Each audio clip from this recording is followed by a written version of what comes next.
نحمده ونصلي على رسوله الكريم أما بعد فأعوذ بالله من الشيطان الرجيم بسم الله الرحمن الرحيم قل إن كنتم تحبون الله فاتبعوني يحببكم الله ويغفر لكم والله غفور رحيم.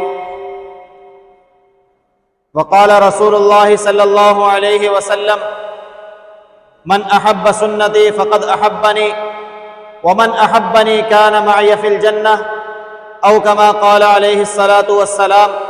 صدق الله وصدق رسوله النبي الكريم ونحن على ذلك لمن الشاهدين والشاكرين والحمد لله رب العالمين. میرے معزز سامعین، میں نے آپ کے سامنے قرآن کریم سورہ آل عمران پارہ 3 کی ایک آیت مبارکہ تلاوت کی ہے اور احادیث کے بے شمار مجموعے میں سے ایک چھوٹی سی حدیث مبارکہ تلاوت کی ہے. دعا ہے کہ اللہ رب العزت صحیح بیان کرنے کی توفیق عطا فرمائے، مجھے اور آپ کو اس پر عمل کرنے کی توفیق عطا فرما دے. اس آیت مبارکہ کے اندر اللہ رب العزت ایک بات کرنے کے اوپر ایک شرط پوری کرنے کی وجہ سے 3 انعامات بندے کو عطا فرما رہے ہیں. پہلا بات یہ ہے کہ قل ان کنتم تحبون اللہ. اللہ رب العزت فرماتے ہیں کہ تم اگر اللہ سے محبت کرتے ہو تو پھر کیا کرو؟ فاتبعونی. نبی علیہ الصلوۃ والسلام فرماتے ہیں میری اطاعت کرو. نبی علیہ الصلوۃ والسلام کے اطاعت کرنے کے بدلے میں پہلا انعام تو پہلے ہی ذکر کر دیا گیا کہ تمہیں اللہ سے محبت ہو جائے گی اگر تم نبی علیہ الصلوۃ والسلام کی اطاعت کرو، نبی علیہ الصلوۃ والسلام کے طریقے کی پیروی کرو گے تو تمہیں اللہ رب العزت سے محبت ہو جائے گی. دوسرے نمبر پر جو ہر کوئی چاہتا ہے، ہر شخص کی چاہت ہے، ہر بندہ، ہر انسان، چاہے کوئی بھی ہو، چاہے کسی بھی مذہب سے تعلق ہی کیوں نہ ہو، وہ جو چاہتا ہے وہ یہ ہے کہ یحببکم اللہ، اللہ اس سے محبت کرنے لگ جائے. مالک کائنات، خالق کائنات، عرش کا مالک، فرش کا مالک، اس کل کائنات کے اندر چرند اور پرند کو بنانے والا اللہ، حیوانات اور انسانات کو بنانے والا اللہ، نباتات کو بنانے والا اللہ، اس دنیا کے اندر اس چہل پہل کو بنانے والا اللہ، اس دنیا کی ہواؤں کو چلانے والا اللہ، ان دریاؤں میں پانی بہانے والا اللہ، سمندر کو چلانے والے خالق کائنات کی ذات، سمندر کے اندر بڑی بڑی مخلوقات کو نوازنے والی ذات، وہ اللہ اس سے محبت کرنے لگے. یحببکم اللہ. کس وجہ سے؟ کام ایک کرنا ہے. وہ کام کیا ہے؟ کہ آپ اور میں اپنے نبی علیہ الصلوۃ والسلام کی اطاعت کرنے والے ہوں. کہ جب میں اپنے نبی کی اطاعت کروں گا تو مجھے انعام کے طور پر سب سے پہلے اللہ سے مجھے محبت ہو جائے گی. دوسرے نمبر پر اللہ مجھ سے محبت کرنے لگے گا. تیسرا انعام جو اللہ دیں گے، یغفر لکم، اللہ میرے اور آپ کے سارے گناہ ختم کر دیں گے. کس وجہ سے؟ کہ میں نے نبی علیہ الصلوۃ والسلام سے محبت کی. پھر نبی علیہ الصلوۃ والسلام حدیث مبارکہ میں فرماتے ہیں من احب سنتی، کہ نبی علیہ الصلوۃ والسلام سے محبت ہوگی کیسے؟ طریقہ کیا ہے؟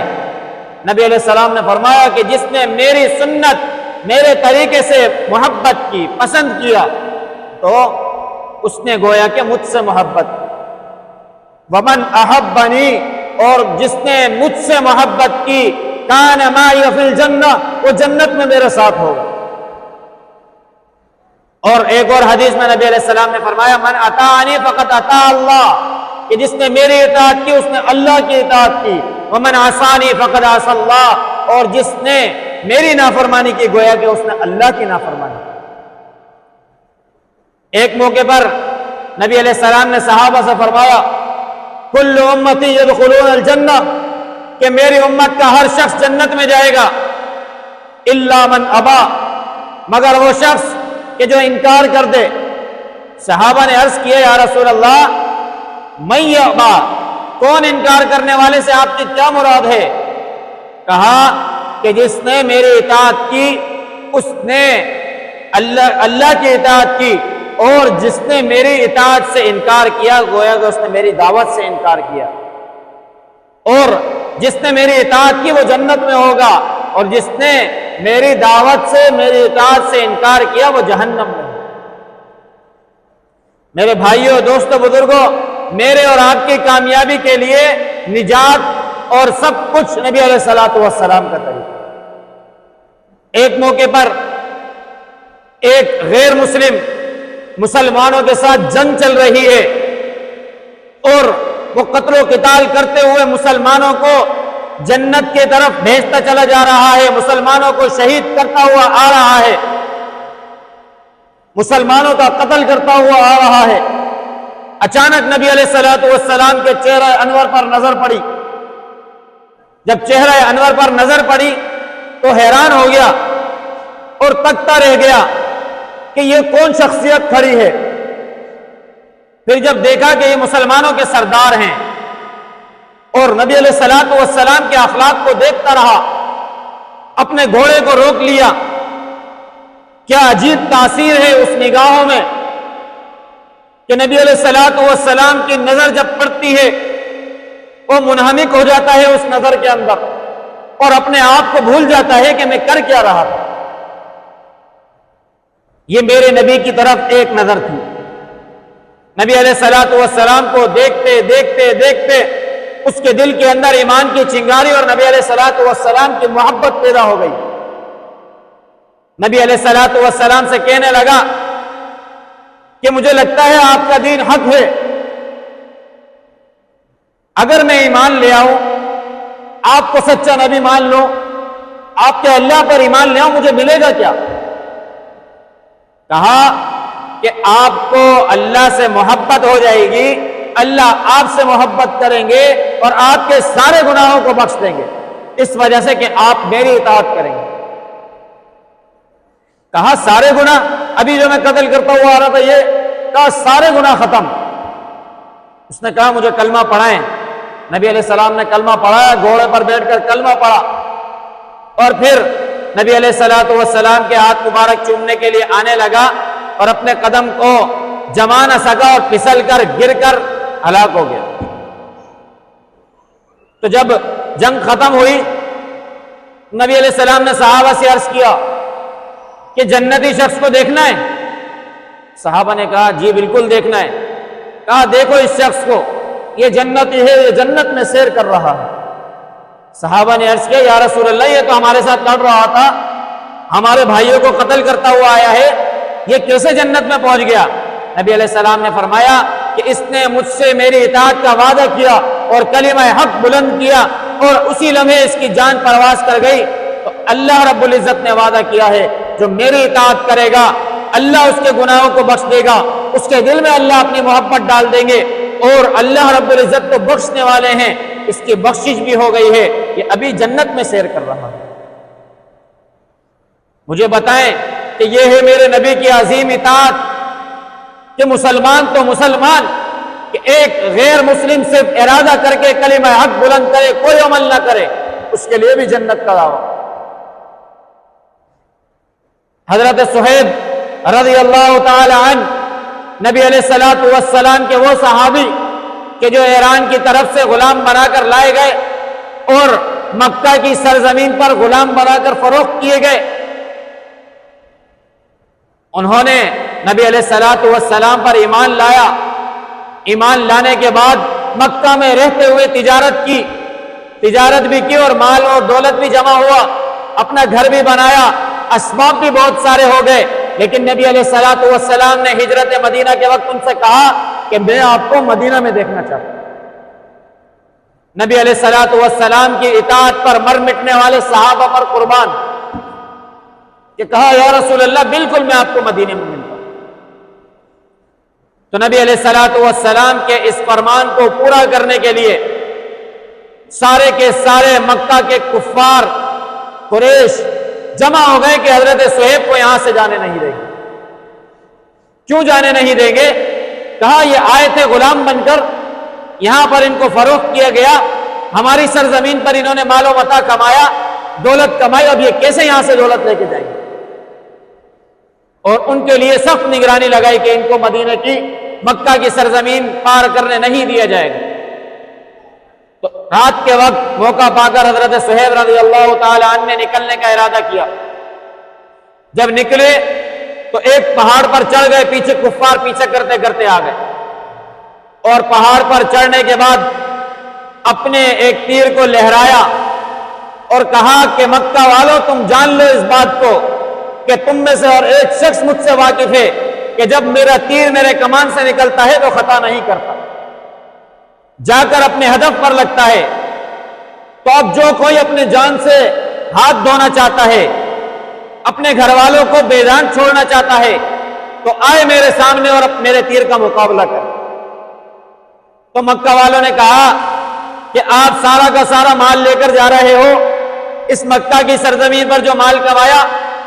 انہوں نے فوراً سے بات کو بھاپ لیا، کہا تمہیں مال و دولت چاہیے؟ مال و دولت کے علاوہ اور کچھ نہیں چاہیے؟ کہا مال و دولت اپنا واپس کر کے جاؤ۔ انہوں نے کہا میرے گھر میں جاؤ، فلاں جگہ پر سارا مال و دولت رکھا ہے، لے لو، پھر مجھے جانے کی اجازت دے۔ تو کہا آپ پھر جا سکتے۔ نبی علیہ الصلوۃ والسلام کے اوپر انہوں نے سب کچھ قربان کیا اور کہا کہ یہ تو وہ چیز ہے کہ تم نے مجھ سے مانگ لیا، اگر تم مجھ سے سب کچھ مانگ لیتے، سمندر جتنی دولت میرے پاس ہوتی، جو دنیا بھی میرے پاس ہوتی، تو میں اپنے نبی پر سب قربان کر دیتا، اور پھر بھی کہتا کہ میں نے اپنے نبی کا حق ادا نہیں کیا۔ یہ تھے صحابہ کہ نبی علیہ الصلوۃ والسلام کی اطاعت کو پورا کرنے کے لیے سب کچھ قربان۔ پھر جب مکہ کی مدینے کی سرزمین پر پہنچنے والے تھے کہ نبی علیہ الصلوۃ والسلام کی نظر پڑتی ہے، نبی علیہ الصلوۃ والسلام کو جبریل امین پہلے خبر دے دیتے۔ نبی علیہ السلام نے دور سے پکارا، یا ابا یحییٰ ربیح البیع، اے ابو یحییٰ، صہیب کیا ہی خوب تو نے تجارت کی ہے، بہت نفع کمایا۔ ربیح صہیب، نبی علیہ الصلوۃ والسلام نعرہ بلند کر رہے کہ صہیب تو نے بہت کچھ کما لیا، تو نے بہت نفع کما لیا۔ صہیب رضی اللہ تعالی عنہ نبی علیہ الصلوۃ والسلام کو کہتے ہیں یا رسول اللہ، آپ پر سب قربان، آپ پر آخری قطرہ بھی اپنا قربان کرنے کو ہم تیار۔ یہ تھے صحابہ کہ جنہوں نے نبی علیہ الصلوۃ والسلام کے ایک حکم کو کہ مدینے میں دیکھنا چاہتا ہوں، سب کچھ قربان کر دیا اور مدینہ پہنچ کر دکھایا۔ آج میں اور آپ اس نبی کے نام لیوا، اس نبی کے چاہنے والے، اس نبی کے ہم اس دور کے لوگ کہ جن لوگوں کے لیے فرمایا گیا کہ صحابہ تمہارے لیے ایک اجر ہے، لیکن آنے والے بعد میں میرے وہ لوگ ہیں، میرے ساتھی ہیں کہ جن کو ایک عمل کرنے پر 2 اجر ملیں گے، اور ان کو ایک سنت زندہ کرنے پر 100 شہیدوں کا ثواب ملے گا۔ آج اس دور کے لوگ کیا کر رہے ہیں؟ نبی علیہ الصلوۃ والسلام کی اطاعت اور سنت کو صرف اور صرف سنت سمجھ کے چھوڑ رہے ہیں۔ ہے قربان ان صحابہ پر کہ جنہوں نے اپنے آپ کو بھی قربان کیا، اپنے خاندانوں کو بھی قربان کیا۔ صحابہ میں ایسے لوگ کہ غزوہ بدر میں اپنے والد کو تلوار کے سامنے پا کر صرف اور صرف اس وجہ سے کہ نبی علیہ الصلوۃ والسلام کے طریقے کے مخالف ہیں، اپنی تلوار کو اپنے والد کے لیے بھی روک نہ سکے، اپنے والد کو بھی قربان کر کہ کفر پر ہو تو نبی علیہ الصلوۃ والسلام کا حکم افضل ہے، ہم آپ کو بھی قربان کریں، اور اپنے والدین کو بھی سامنے آنے کی وجہ سے قتل کیا۔ یہ تھے صحابہ کہ جو نبی علیہ الصلوۃ والسلام کی اطاعت کرتے تھے۔ آج میں اور آپ اسلام کا جھنڈا اٹھانے والے، اسلام کے دعوے دار، نبی علیہ الصلوۃ والسلام کی سیرت کو بلند کرنے کے لیے اٹھنے والے، نبی علیہ الصلوۃ والسلام کی اطاعت کا دعویٰ کرنے والے، دیکھیں میری نمازوں کی کیا حالت ہے، دیکھیں میرے روزوں کی کیا حالت ہے، دیکھیں میرے مال خرچ کرنے کا کیا طریقہ ہے۔ کامیاب تو وہ شخص ہے نا جو دیکھے کہ میرے نبی کا رول ماڈل کیا ہے، اس وقت میرے نبی کا کیا نمونہ ہے اس معاملے میں۔ میرے بھائیوں، دوستوں، بزرگوں، بات اور موضوع بہت طویل ہے، لیکن اصل اور حقیقت بات یہ ہے کہ میں اور آپ اللہ رب العزت کے بتائے ہوئے طریقوں پر آنا چاہتے ہیں، اپنے لیے جنت چاہتے ہیں، کامیابی چاہتے ہیں، اللہ کو اپنا محبوب اور اللہ کے خود محبوب بننا چاہتے ہیں، تو نبی علیہ الصلوۃ والسلام کی اطاعت، اس کے علاوہ کوئی دوسرا راستہ نہیں ہے، کوئی دوسرا راستہ کامیابی نہیں دے گا۔ اور اس کے لیے اس ملک کے اندر نظام کو قائم کریں کہ جو نبی علیہ الصلوۃ والسلام کے غلاموں کا نظام ہو، نبی علیہ الصلوۃ والسلام کی سیرت طیبہ کے مطابق نظام ہو۔ تبھی میں اور آپ نبی علیہ الصلوۃ والسلام کی سیرت کو زندہ کر سکیں گے، تبھی میں اور آپ نبی علیہ الصلوۃ والسلام کے حقیقی غلام کہلانے کے لائق بنیں گے۔ دعا ہے کہ اللہ رب العزت خود مجھے بھی نبی علیہ الصلوۃ والسلام کی اتباع اور سنت نصیب فرمائے، آپ تمام میں سے ہر ایک کو بھی نصیب فرما دے۔ وآخر دعوانا ان الحمد للہ رب العالمین۔ الحمد للہ رب العالمین والعاقبۃ للمتقین والصلاۃ والسلام علی سید الانبیاء والمرسلین۔ اللہم انت السلام ومنک السلام تبارک یا ذا الجلال والاکرام۔ اللہ کریم ہمارا یہاں بیٹھنا اپنی بارگاہ عالیہ میں قبول فرما۔ اللہ کریم قرآن اور احادیث کا سننا سنانا اپنی بارگاہ عالیہ میں قبول فرما۔ اللہ کریم فلسطین کے مسلمانوں کی مدد فرما۔ اللہ کریم برما اور شام کے مسلمانوں کی مدد فرما۔ اللہ کریم ملک پاکستان کے اندر بسنے والے مسلمانوں کی، ہندوستان کے اندر بسنے والے مسلمانوں کی مدد اور نصرت فرما۔ اللہ کریم قبلہ اول بیت المقدس کی حفاظت فرما۔ اللہ کریم حرمین شریفین کی حفاظت فرما۔ اللہ کریم ڈاکٹر عافیہ صدیقی کو یا اللہ جلد رہائی عطا فرما۔ یا اللہ اس کے لیے ہم سب کو جد و جہد کرنے کی توفیق عطا فرما۔ یا اللہ جہاں جہاں مسلمان پریشان حال ہیں، بیمار ہیں، مصیبت زدہ ہیں، تکلیفوں میں ہیں، یا اللہ تمام کی بیماریوں کو، پریشانیوں کو، مصیبتوں کو، تکالیف کو دور فرما۔ یا اللہ جتنے بے روزگار ہیں یا اللہ تمام کو حلال طیب روزگار عطا فرما۔ یا اللہ جتنے پیارے ہمارے اس دنیا سے چلے گئے اللہ سب کی کامل بخشش فرما۔ اللہم رب ارحمہما کما ربیانی صغیرا، وصلی اللہ تعالی علی رسول خیر خلقہ محمد وعلی آلہ واصحابہ اجمعین۔